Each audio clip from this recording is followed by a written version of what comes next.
Hello and welcome to the Trade Deadline Award Show. You got Arm Layton. I'm Peter Apple.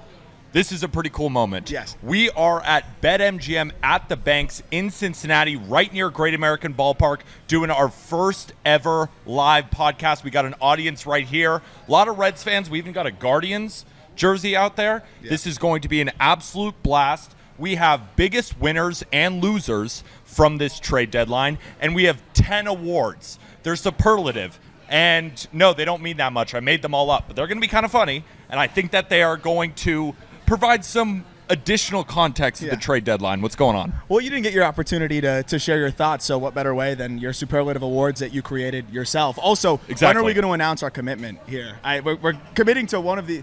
I think we're going to commit to just baseball. We'll you got to do the pump fake, though. That's the thing. Shout out Chinook, too, for making this possible, and, of course, shout out BetMGM. So I kind of want to commit to all of them. You can do that nowadays. You don't have to sit out a year. You can transfer. We can make sure everybody's happy. That's a good point. Yeah. Let's first commit to an ad read.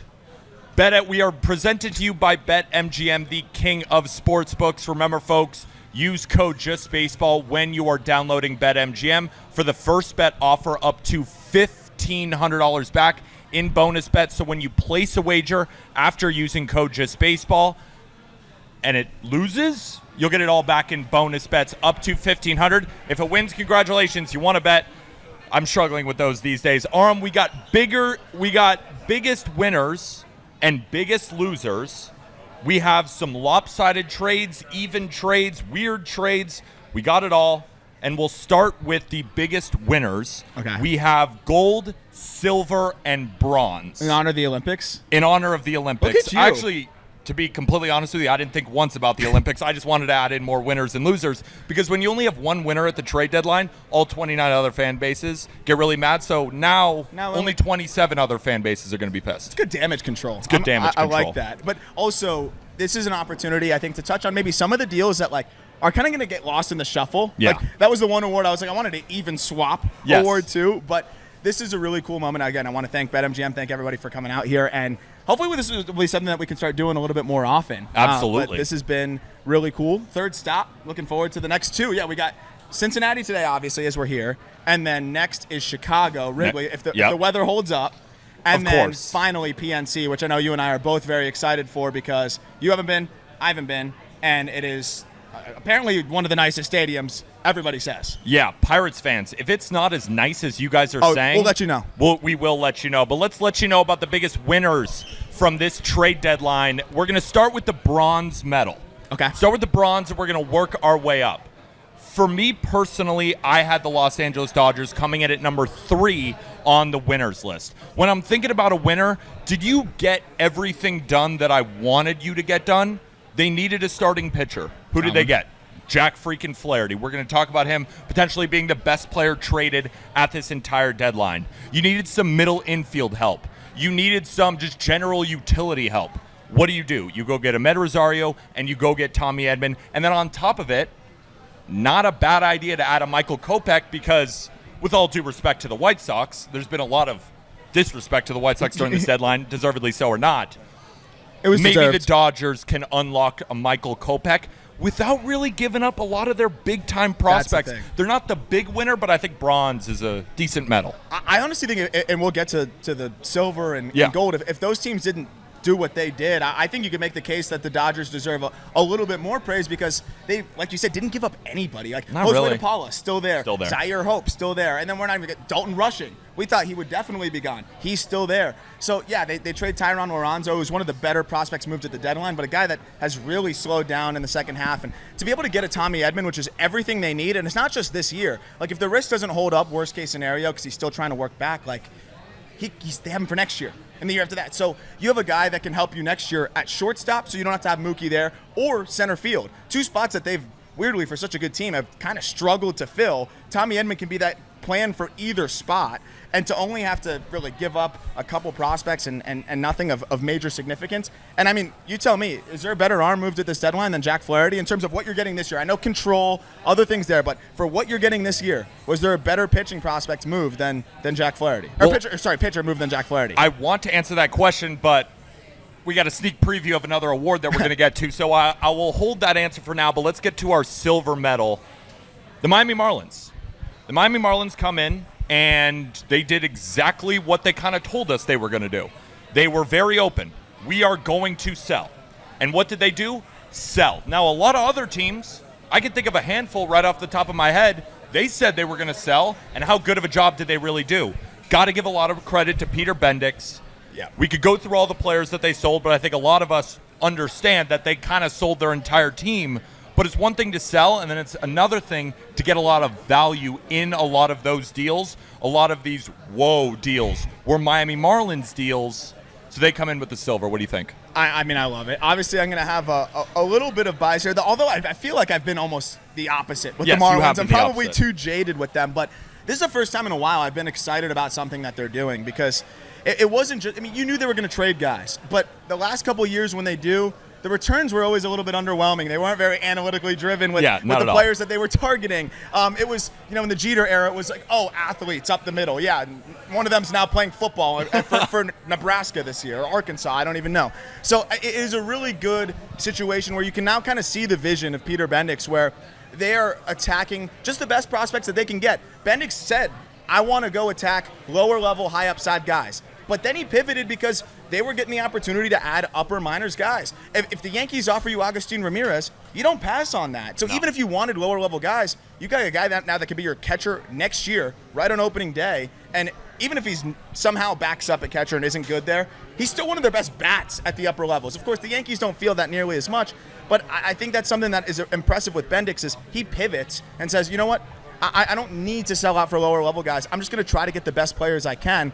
And we'll get into some of the trades, but to even get like the volume of buying low on a Robbie Snelling, buying low on an Adam Major, buying low on Graham Pauley for a rental reliever. Yes, albeit the best one on the market. But he's still a rental. But like it makes the Estevez deal, it was great, but it almost makes it look more like palatable. Yes. So I really like what the Marlins have done. And I also like the fact that they even liquidated some of their reliever, like Huascar Brazoban. Yep. We didn't talk about that guy once. I'm so glad you brought that up because there were a lot of teams that were selling during this deadline that had fringe guys that you were hoping, can we get a flyer for them? The Marlins had a lot of fringe guys. All of them are gone. And if one of the flyers works, from all four of them, you are heaping the praise of Peter Bendix. Yeah. While a lot of other sellers, they might have traded off 2 or 3 pieces. The Marlins traded off like 10. Everything. And this is a team, too. Like the Rays, they churn and add relievers. I assume Bendix feels confident that they can kind of duplicate that, do something similar. Why wouldn't you cash in on a few different relievers when you're a rebuilding team? And to your point about just accumulating as many flyers as possible, this was a bottom 3 farm system in Major League Baseball. So you need as many irons in the fire as possible. So they get a low or a high A guy for Huascar Brazoban, great. Accumulate those guys too. Yeah. And so I love the balance of the way that they approached it. And people are going to brand it as a sell-off. Yes, it is. But this is much different. We've now done this show, which is crazy because we haven't been doing it that long. We've done this show for 2 Marlins sell-offs now. Does this one not feel a lot different than the others? This one feels so much better. And just to end the point on the Marlins, I really want to reiterate because I think this is important. When people listen to the show and say the Marlins are number 2, they're the silver medal. Yes, because you are either a buyer or a seller or you stand pat. So how good were you at what your role was? The Marlins were as good as any team at selling. The White Sox, the Angels, the Rockies didn't even give up anybody. So for the Marlins to get that much, for honestly some of their players on a 38-win team to get that much prospect, I think is pretty damn good. But we go to number 1. The winner of the trade deadline, I think, is the Tampa Bay Rays. I think it's the Tampa Bay Rays. And a lot of people are going to think about that and say, Peter, they're a couple games back of the wild card. Why would they even sell in the first place? So how can they be winners? Ladies and gentlemen, if you're not used to the Tampa Bay Rays yet, I don't know what to tell you. This is their MO. What they are able to do is trade off pieces that doesn't fit in their future and add in either prospects or get guys who you've never heard of who they turn into someone great. I think a perfect example is the Isaac Paredes trade. The Isaac Paredes trade. It comes through the ticker that they're getting Christopher Morel and prospects. Homered twice, by the way, already. And he homered twice already. And the Rays won 9-3 in their first game. Like, that is the Tampa Bay Rays. Even in that trade, Hunter Biggie, that reliever. He's you look into his data and you think to yourself, do the Cubs not see something here? I think they're going to turn him into someone. And then who did they trade away? Jason Adam. Then who did they get for Jason Adam? Dylan Lesko for a guy who's not even a closer? Yeah. I thought they did so well. And I still think this current Rays team, while trading off pieces, is still going to be competing for a playoff spot while reloading the farm system. I thought that they were the perfect seller while also remaining competitive because they didn't trade everybody. They just traded pieces who they didn't feel were the right fit right now, and then they can bring up pitchers to replace who's the pitcher Zach Eflin? Yeah. So I thought they Eflin killed was it. Gone, right? Yeah, Eflin was gone they're anyway. They're not paying him, No. and they were able to get some prospects for him. But what I like about the Rays approach, and I think you hit on a really important point, is you can disagree with what the Rays are doing, yes. but the Rays have their approach, and I think the winners and the losers of the deadline, it's who executed their approach and their plan. Exactly. This is the Rays' plan, and what they do is you get to ARB2, you cost more than $5 million, see ya, because that's the way that they have to operate to compete. And you can't really doubt it at this point because they do it.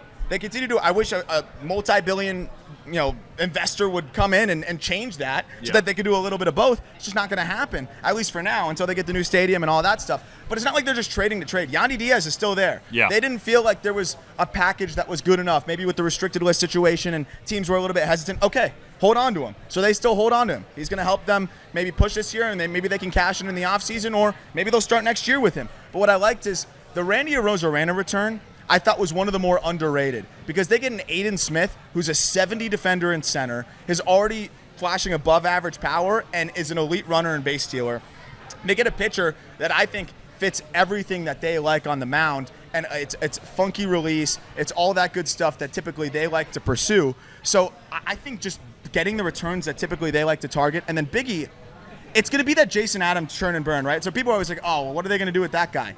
You say that, and then they trade that guy 3 years later or 4 years later when he gets into ARB2 for a package like the Dylan Lesko plus package. So that's the one thing for me. Biggie immediately slots into high leverage. Yep. His fastball jumped 3 ticks this year. It's crazy characteristics, disgusting cutter. Like, he's going to play really well for them. And then guess what? When he hits ARB2 in a few years, they'll trade him. So they're going to get multiple WAR out of him, then they'll cash in. But I do really like what they did on multiple deals there. Dylan Lesko is a perfect buy low opportunity here. Some of the best fastball characteristics in the minor leagues, one of the best changeups in the minor leagues. It's all about throwing strikes, but they're good at trying to get those guys to do that. I thought they did really well overall and get a lot of really good defenders in center field as well. Homer Bush Jr., also a very, very talented center fielder defensively. I mean, the Rays did what they do best. And also the last thing, they love to have time before they have to add guys to the 40-man roster. Yep. How often are we talking about Rays 40-man roster crunches? And then at that point, they have to sell for 60 cents on the dollar because teams have leverage because they know, oh, what, you're going to just leave them open to the Rule 5? Exactly. So now they get a bunch of guys that were just drafted in 2023. Teams usually don't want to move guys that they just drafted a year ago because they like them. And they haven't been proven wrong or right yet. So usually proven right, and that's why they want to hold on to them. So the Rays executed their plan to perfection. You know what I thought was hilarious? I saw this on Twitter, that everybody's talking about Isaac Paredes and how when he's going to go to Wrigley, how the left field fence is going to be too far for him. And then people are like, is anyone going to mention Christopher Morel, all the home runs that he's going to get, just like that trickle over the fence as well, some of those line drives that he's been hitting, and then what does that do? Translates into 2 home runs. Let's talk losers. Let's talk the 3 teams that I personally thought, based on my expectations, because I think when you're also, it's important to remember, when we're talking about biggest winners and biggest losers, it's based on your expectations of what you think that team will do. So I have a couple teams on here, and we're going to start with the bronze medal. Not quite the biggest loser, but didn't do very well. I thought the Atlanta Braves were pretty big losers here. I do. They really only made kind of one deal. And that one deal I'll talk about later when we have another award, but I didn't really understand it. Getting Jorge Soler, I understand the allure of the 2021, but your best hitter is Marcell Ozuna, and Jorge Soler can't play the outfield. So where are you going to put them both? I wanted them to upgrade in their rotation. They've seen a couple of injuries there. I wouldn't have minded them getting more bullpen help. I don't think Luke Jackson puts you over the edge in that trade. He hasn't been great this year. And I wanted them to get more outfield help because you look at the current Braves lineup and it looks nothing like those lineups where you blink and they've scored 5. This current iteration of the Braves, you blink and they still haven't scored yet, and it's the 5th inning. So I wanted them to pounce on this market. I have a lot of respect for Alex Anthopoulos in that front office. Like, go bargain hunting. Make a deal that's cool. Make a deal that makes me think, whoa, what do they know about that player? No, they didn't really do anything. I think they bargain hunted with Soler, though. Like, they gave up nothing. There's 7 Ceballos, and it was a salary dump. And he's got like an 860 OPS over his last 30 games. Play?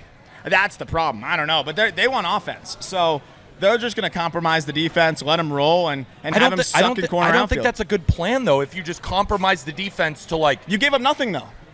Like, you gave, and we talked about it. Like, I feel like this year they're kind of stuck. Like, do you go all in on a team like this? It's not even going all in, but potentially could they have been in the Fedde sweepstakes? No. Could they have been in the Flaherty sweepstakes? Why do you say no? They would have to give up their top prospects, whatever they have. For what? You have to score. I mean, the Cardinals didn't even give up a prospect in order to get Eric Fedde. They gave up Tommy Edman. I know, but do they even really need Tommy Edman? Like, could the Braves get top prospects for Tommy Edman? Could the Braves have been more strategic in order to make some better moves to help the team? Because if you say they're stuck and they just have to stand pat, like, okay, that doesn't make them a winner by any means. No, like, I think they're kind of in the middle for me. So you wouldn't say they deserve the bronze? I don't. Okay. Because, dude, the Angels exist.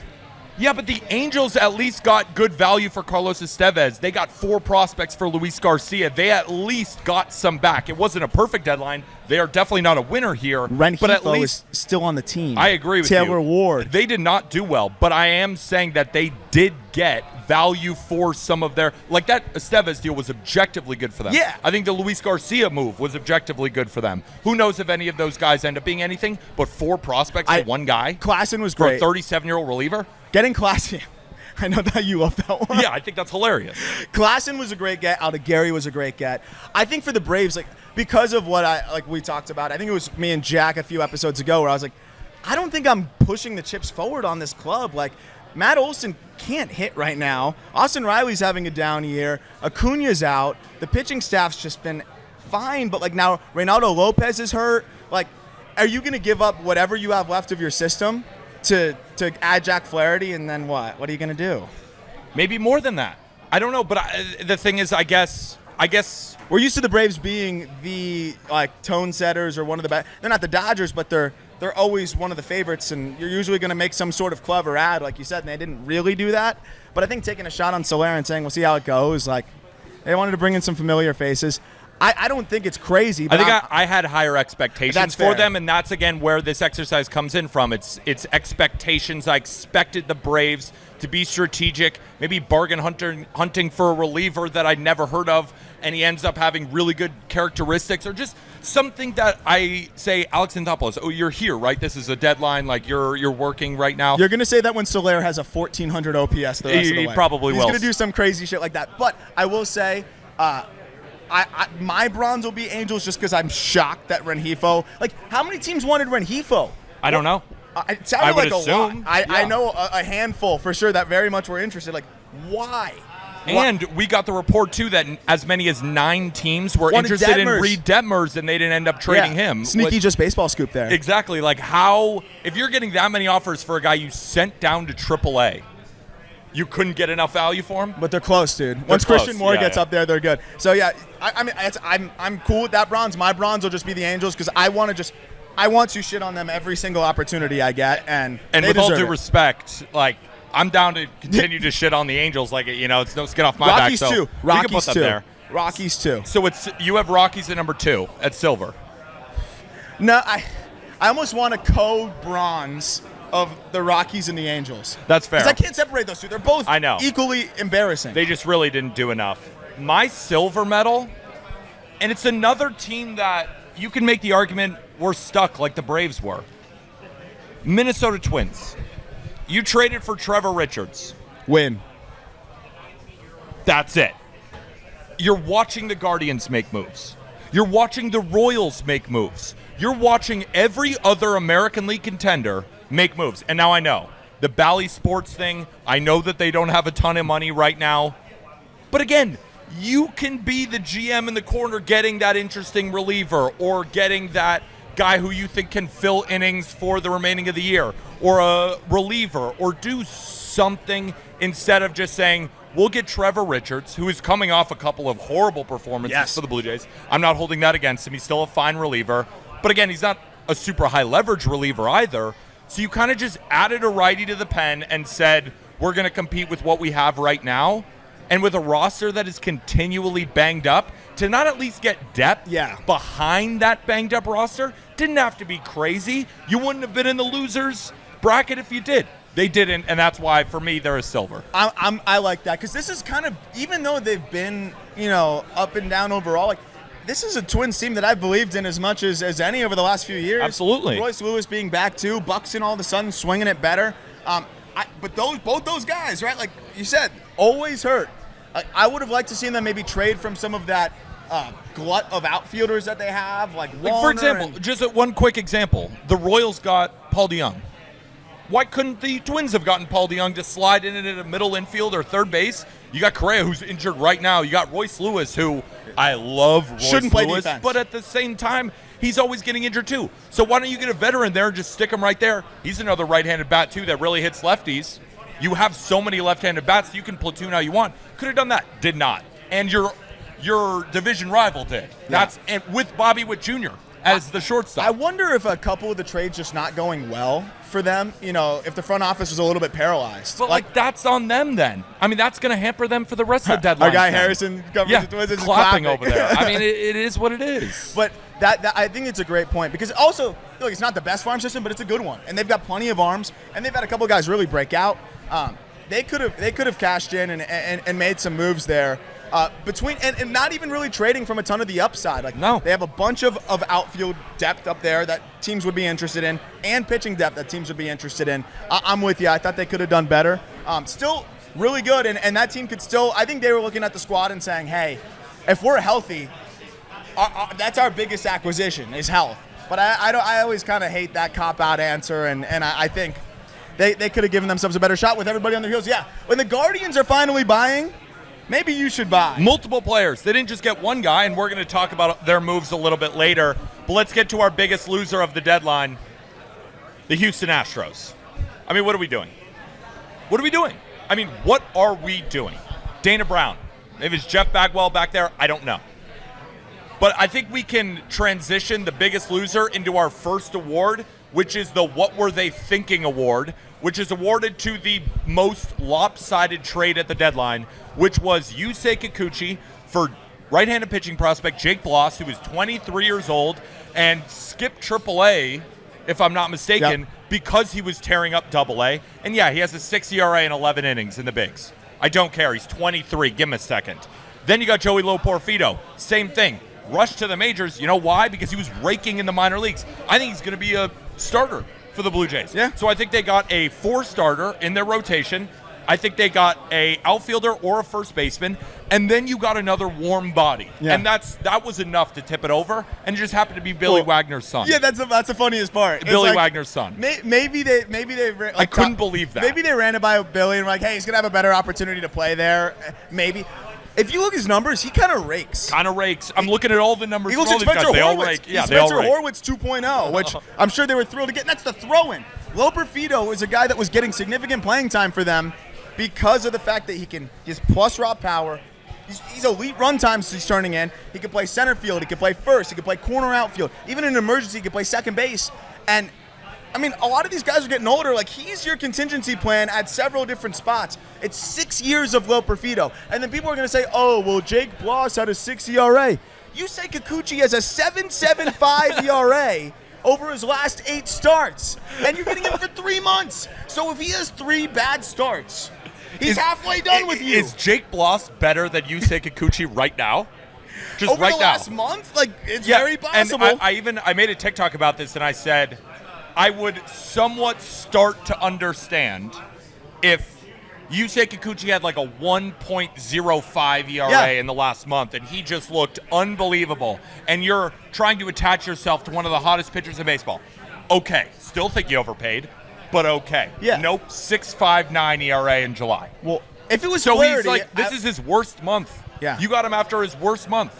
And if you've been watching Yusei Kikuchi starts, the command has been shaky, and he gets through 4 innings, and then those 4th and 5th innings are just completely blown up, not even giving you a chance to win ball games. How many home runs do you think he's given up over his last 8 starts? 50. Close. 8 10. starts, let me actually guess. 10. That's too many home runs. Opponents are slashing 302, 354, 519. I'd imagine he's maybe only getting like 12 hours of sleep. And exactly. So maybe they get him right. He starts sleeping 15 hours again, and he'll be back on track. But they do a good job of getting guys with good stuff and kind of shifting them. But my thing is, if he had a year or 2 of control, then sure. Okay, I get get it. Him right. And you see something that you want to build on, but no, you're getting this version of Kikuchi for the rest of the season. What are you just gonna? What are the adjustments? Sprinkle some pixie dust on him. You're gonna make him throw 102 miles an hour? They have him for 3 months. But I want to add on Bloss real quick too. Ceiling is somewhat limited, but he has 5 pitches. Yeah. His fastball is above average, and with good characteristics, and he fills up the zone. I think he's a high probability back end starter. So you traded 6 years of a back end starter, 6 years of a guy that at worst is a utility, super utility type, and then another player that I would bet on the over like 2 WAR in his big league career, which sounds like nothing. I promise you, Yusei Kikuchi's not accumulating 2 WAR with the Astros. I like teams being aggressive, but I thought this was a weird way to do it, especially considering the fact that they don't have a very good farm system, and they don't like to spend that much in free agency anyways. So how are you going to make this team better? And also, they were connected on the first base market. What did they do there? Nothing. Could you potentially get an outfielder? They could have. They didn't. I'm saying you could have added a legit starter. I don't put Kikuchi in that legit starter mold. No. So the Astros are the biggest loser because, in my opinion, this trade of Yusei Kikuchi, we started Just Baseball 3 years ago. This is the worst trade I've ever seen at the deadline. It's up there. It's the worst trade I've ever seen at the deadline. So I didn't understand it. I think that this package would have even been an overpay for Jack Flaherty. That's how big I think this package is, and I can't believe it. Which is funny because reportedly the same thing was offered for Jack Flaherty, plus more. And Scott Harris got a little bit cute with that and pivoted to a fine package. But, I would take this plus another really good young outfield prospect from what I was told in that package for Flaherty. But we can't talk about that because he completely rejects that. He rejects the premise. Oh, yeah. He rejects the premise. So it's an elite way to respond when someone calls you out for something. Just be like, I reject what you're saying. No. I reject it. I don't want it, and I don't want it near me. You should have said that. I'm actually going to use that. You should have said that when I said the Dodgers were not the Bronze. I reject that premise. What do I do now? I'm stuck. Exactly. So our next award is the Perfect Swap Award, awarded to the most even trade at the deadline. The trade where I looked at one side, the players that they got back, I like it. Same side on the other. Just a perfect 50-50 even split. And I think I know where this trade was first discussed. And by I think I know, I'm completely making it up, but I like the story in my own head. So I think Ben Cherington, the GM of the Pirates, and Craig Breslow, the GM of the Red Sox, were in a bar together. And they were talking about, some of the tough times of being a GM. They're getting a beer. They've tipped a couple back already.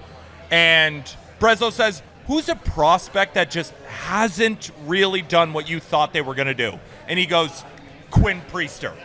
And what they say is, and what Breslow says is, Nick York's the same thing. Should we just trade him? Should we just trade him for each other? And then Cherington's like, you son of a bitch. I'm in. And they made the deal. It's 2 prospects, both with talent. Both have shown really good numbers in the minor leagues, but have struggled lately and kind of overall, but have shown that they have talent. Yeah. So I love the swap here. The Red Sox, known for the pitching lab with Andrew Bailey now. You get Quinn Priester as not a project, but you're going to have to tweak some things. Yeah, he's kind of a project. And just maybe Nick York needs a little bit of a change of scenery going over to Pittsburgh. Probably has a better avenue for playing time anyway. That's the big thing. So I'm thinking this is a perfect swap of prospects that didn't necessarily work, but could work on the other side. I thought it was so even, and I kind of loved it. And it's funny to build off of that even more. I think if they had the conversation and said, what's one thing that you just kind of wish you had more of at the upper levels? Yeah. I think the Red Sox are saying pitching depth because Luis Perales, who had been the guy that could have kind of ascended, blew out his arm. And then you look at the upper minors, Red Sox don't have a ton of arms right there. And then you look at the Pirates, Go to their top prospect rankings. It's arm, Tamar, and Connor Griffin now, but arm. So they swap. I don't think the Pirates were going to figure out how to get Quinn Priester right. But Quinn Priester's a very smart and thoughtful pitcher that I know is going to love the opportunity to work with the Red Sox and their brass there.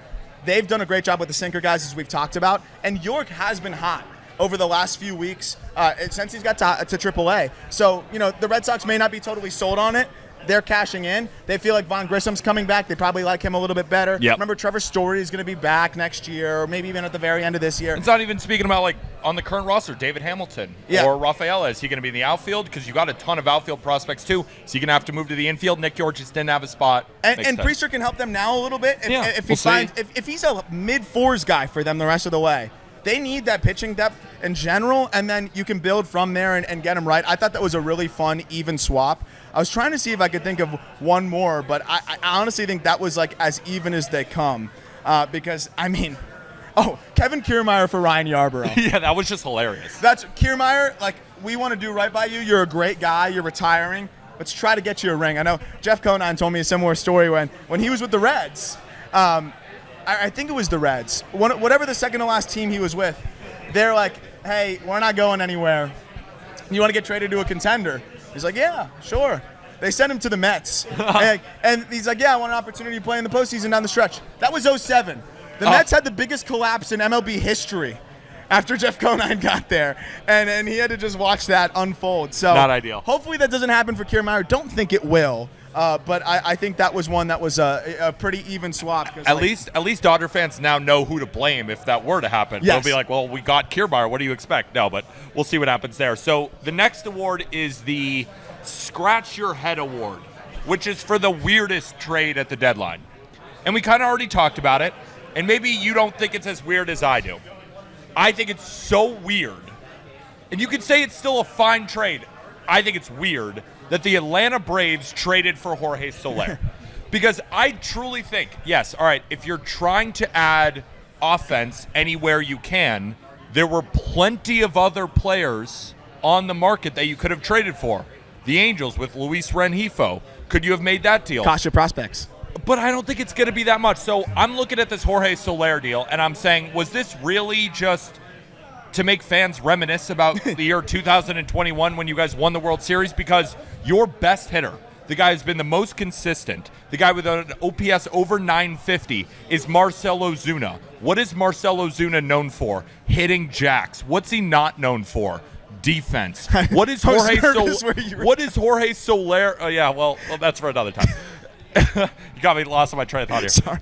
Jorge Soler, what is he known for? Hitting jacks. What's he not known for? Playing defense. Jorge Soler, you've even said it on this podcast, doesn't want to play the outfield because it screws up his back. Marcell Ozuna doesn't want to play the outfield because he knows he's going to drop every ball in left field. And he can't throw. And he can't throw either. So you're saying, well, they're trying to add offense anywhere they can, and they didn't give up that much money. Okay, so you're hoping that Soler gets there and starts hitting, because what you're doing is sacrificing defense in the outfield.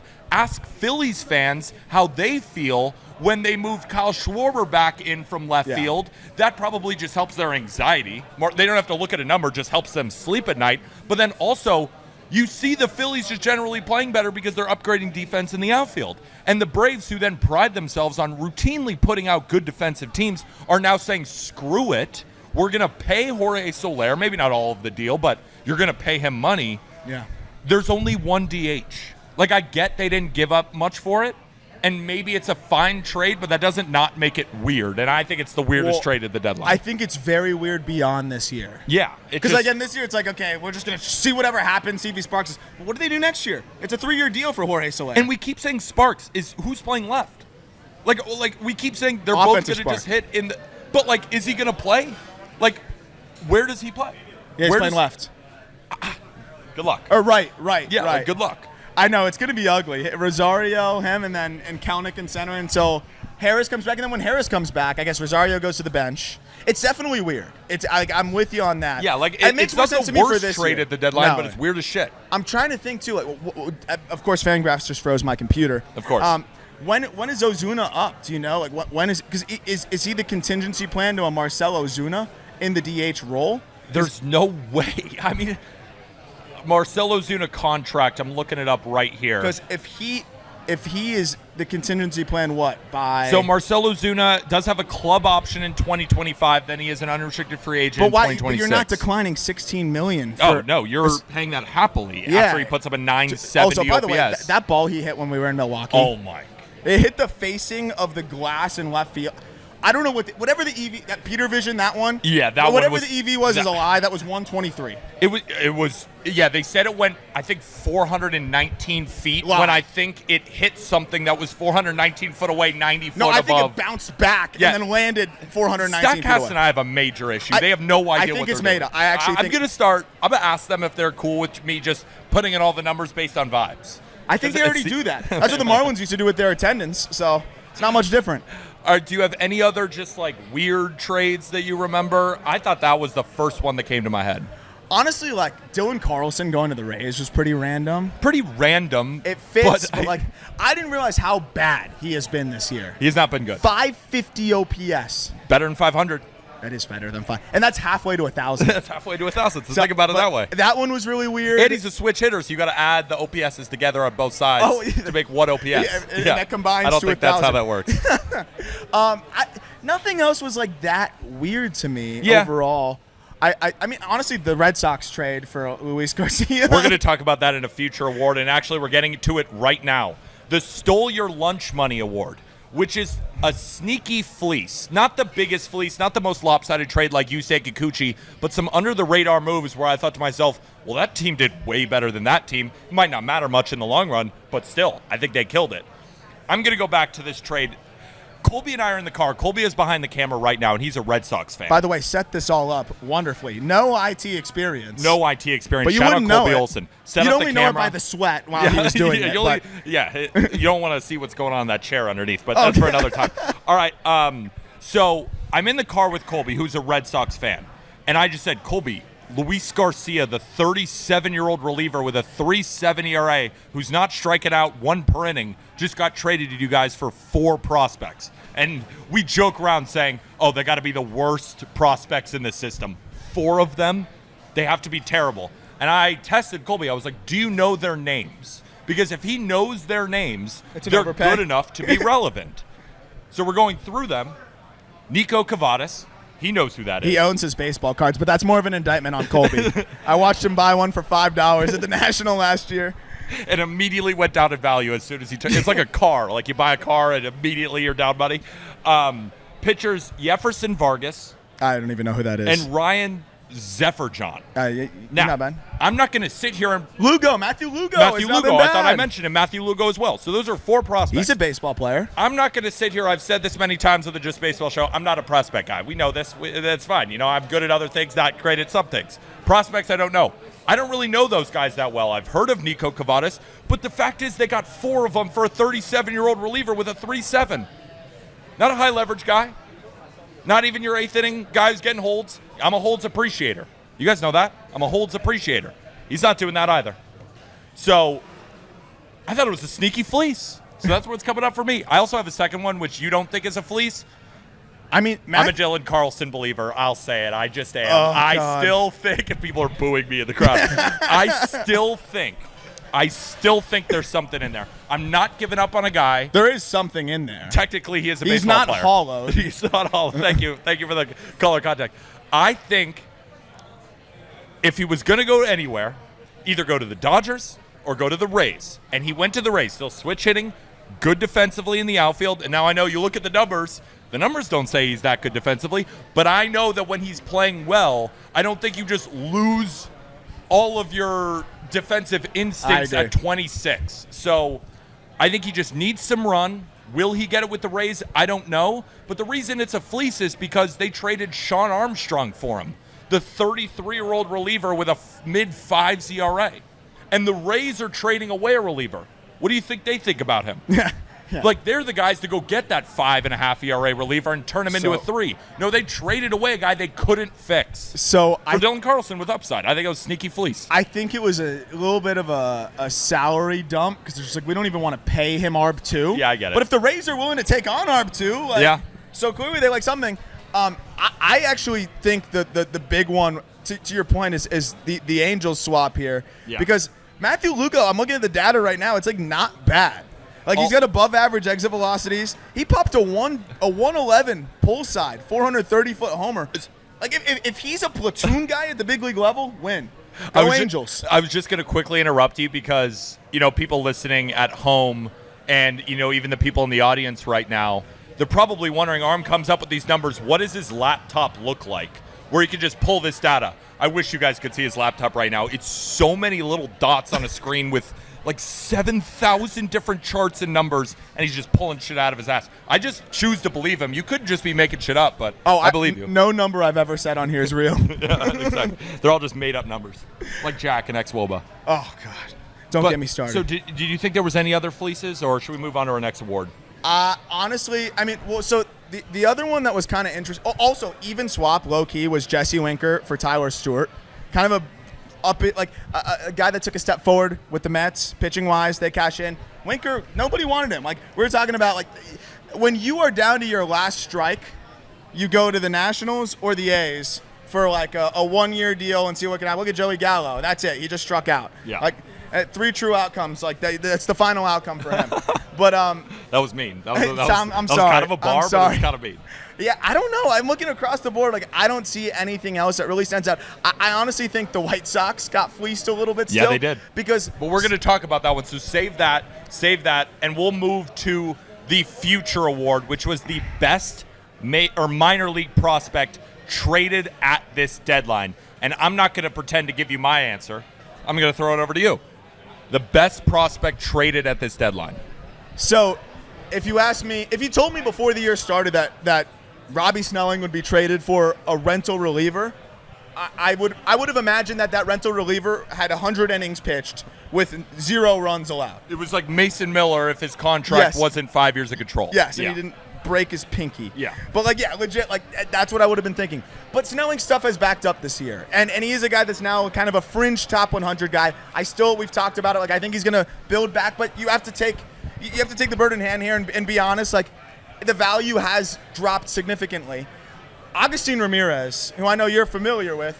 Yeah. Like, he's the other way, where the EVs have always been insane. Catcher comes over in that Jazz deal. And I think now seeing the market and how it was a seller's market, the Jazz deal was an early one. But now seeing all the other deals, Lane Thomas, I mean, there's 2.5 years or 2.25 years of Jazz. Like, I think it's a reminder now of, like, how valuable Agustin Ramirez is. Baseball Prospectus has him as the number 33 prospect in baseball.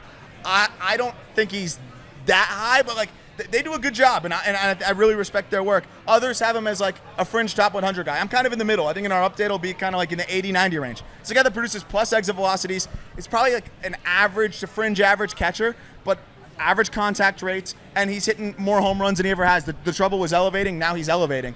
Like, to have a catcher that's capable of hitting 30 home runs, those guys don't grow on trees, even if the glove is fringy. And, I mean, the Marlins needed him in the worst way. That's besides the point. But I think he's the most highly regarded prospect that was moved. Because Snelling, it's kind of divisive. Lesko, it's kind of divisive with the command challenges.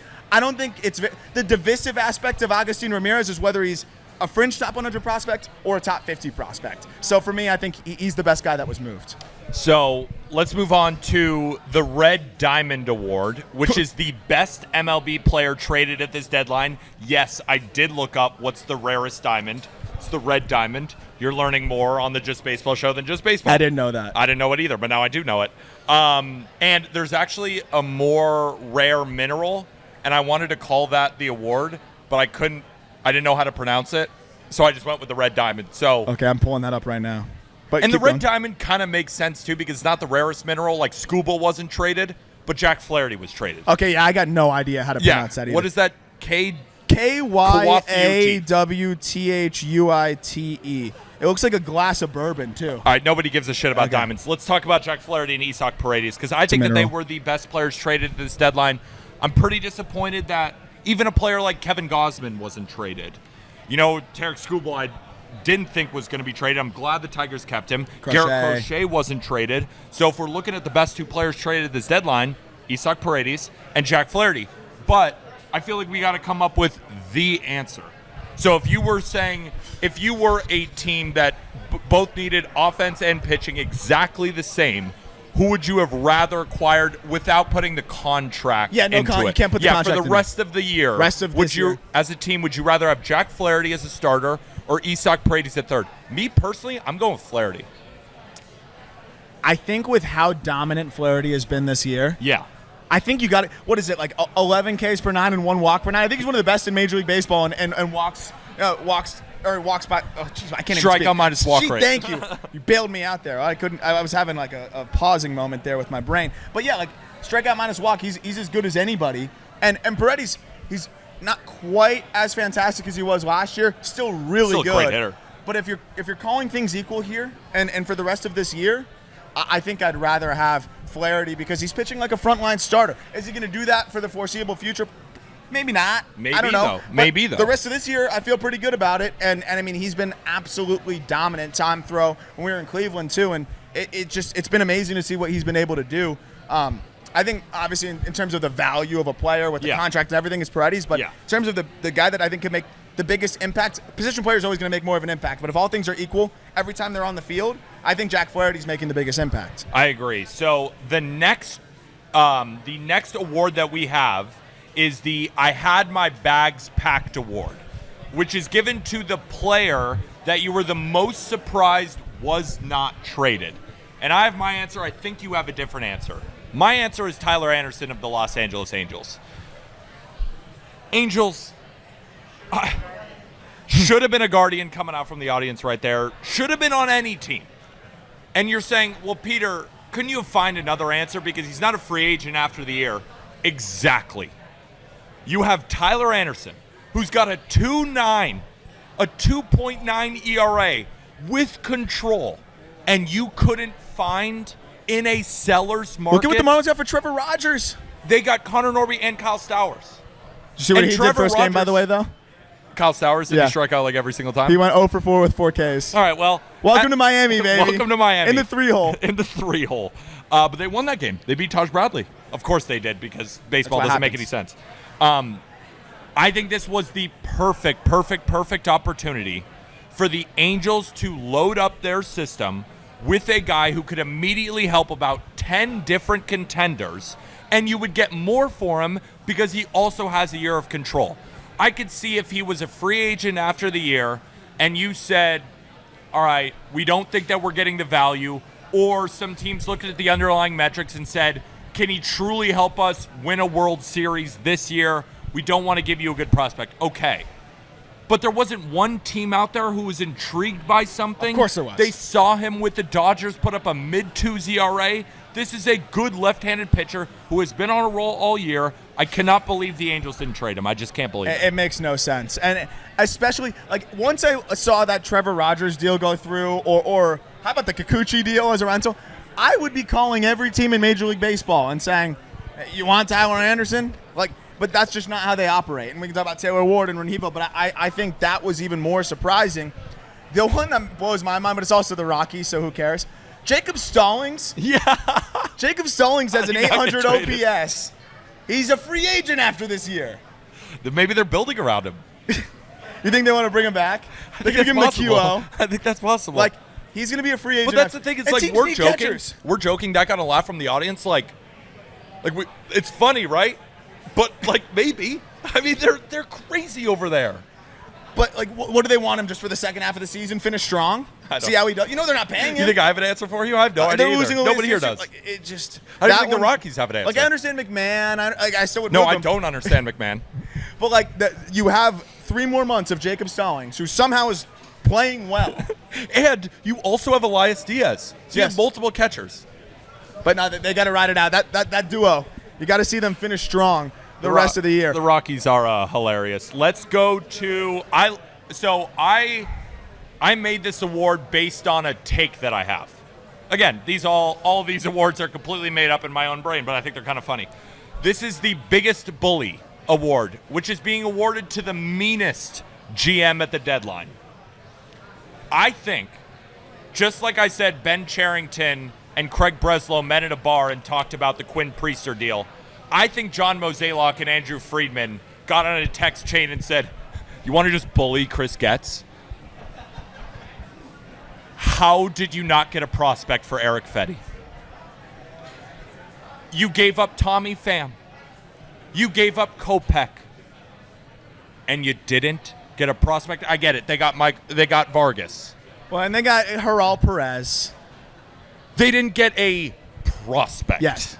If that's kind of what I meant to. I thought that was a straight bullying of the Cardinals not giving up a prospect and the Dodgers giving up a decent prospect. Well, and a guy that his numbers, so Haral Perez, 19 years old, second base only profile. He came out dismantling baseballs through the first month. And then the Dodgers sent him to the Futures game. And there's certain players where when I see them sent to the Futures game, I'm like, oh, they're shopping that guy. Haral Perez was a perfect one. Just demolishes the ball for the first month, has tapered off since. I still think he can be like a 260 with 20 homers kind of guy at second base. Sure. But like, you're trading Eric Fedde. We just talked about the market for pitchers. It's not just a year of control. It's a year of control at $7 million. And I know Pham isn't, moving the earth. Yeah, but he hits a grand slam in his first AB back in St. Louis. And you're still sprinkling him on top with Kopech on top. Like there's more being added there. Also, I don't want to disrespect Tommy Pham. He was hitting third in a World Series team last year. But for whatever reason, nobody really gives a shit about him. I give a shit about you, Tommy Pham. Yeah.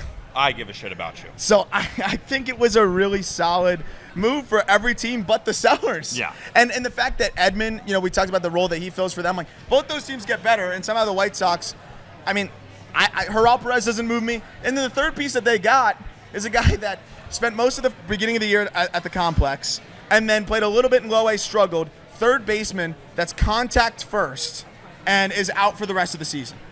Like, I just don't understand it, and I'm starting to doubt Chris Getz more and more and more. That was one where I do think he got bullied as much as just about anybody. So Andrew Friedman, John Mozeliak, you guys are mean. Yes. You're mean. Wasn't very nice. You're mean to Chris Getz, and I want you to apologize. You don't got to apologize with any players. Just say you're sorry. That was mean, and you know it. All right. Our second to last award is the Shocker Award, which is awarded to the biggest surprise at the deadline.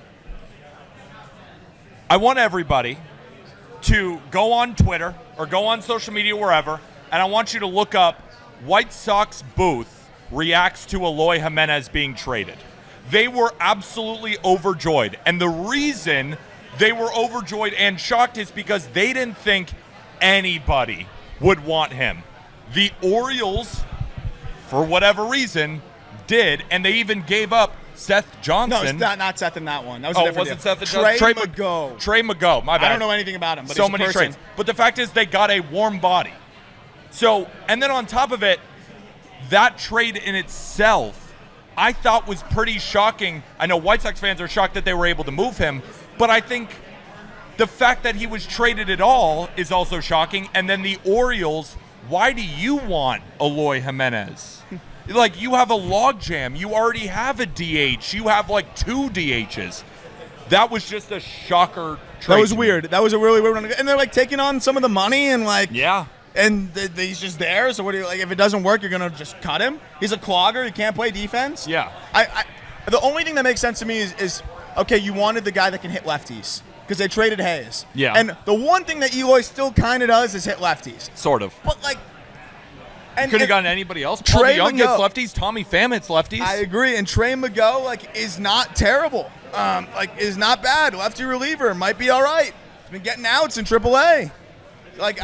He's a person that throws. He's a person that throws. And it doesn't suck. It doesesn't suck. That boost. Actually, shout out Chris Getz for that. Yeah. All right, Chris Getz, we see you. Cooking. All But right. also that post game that reaction. That was pretty mean. It was a little overboard. That was it was a little weird. Honestly. Yeah, it was a little weird. And you can see the thing is, or like the 2 people to the side of the guy that was, I forget his name. Like, you can tell they were getting a little uncomfortable. The thing is, I will give them a pass when you are pre and post for the worst team maybe Ever. of all time. Ever. I'll give you that. Yeah. Like, you can freak out about causes that. delirium. Yeah, if you're not the worst team of all time, I think it's more of a weird look. If you're the worst team of all time, I'll give you that one. So our last award is the Moneyball Award, which is awarded to the most underrated trade at the deadline. Guardians fans, stand up here. I think the most underrated trade at this deadline was the Guardians getting Alex Cobb. Alex Cobb, since 2021, has a 3.29 FIP and a 3.79 ERA in about over 300 innings. This is a guy who has been recovering from multiple injuries, but in his last rehab outing threw 5 shutout innings and then was shut down for about a week and a half due to a blister. And he was asked, how do you feel? He says, I feel totally fine. There was also quotes coming out that he wanted to stay in San Francisco, that he wanted to pitch here. I'd want to pitch there too. So in a market where we're seeing Yusei Kikuchi being dealt for 3 prospects who are good, we're seeing Jack Flaherty being dealt. Alex Cobb was dealt for Jacob Bresnahan and a player to be named later. I don't know if I pronounced that right. Yeah, Bresnahan. Bresnahan. That's a guy that was just got elevated from the complex and I think was like a 12th round pick. So if we're talking about Alex Cobb, who is on the older side, but again, you get all of his fresh innings. Yeah, is his first start from injury going to be elite? Probably not. But is his 3rd, 4th, 5th, 6th starts going to be pretty damn good for a Guardians rotation that could use an arm like that?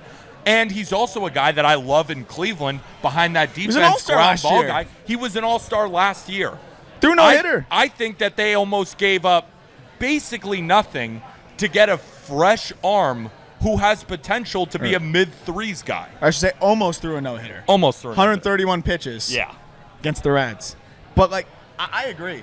They gave up a guy that, like, impressed at the complex, which is great.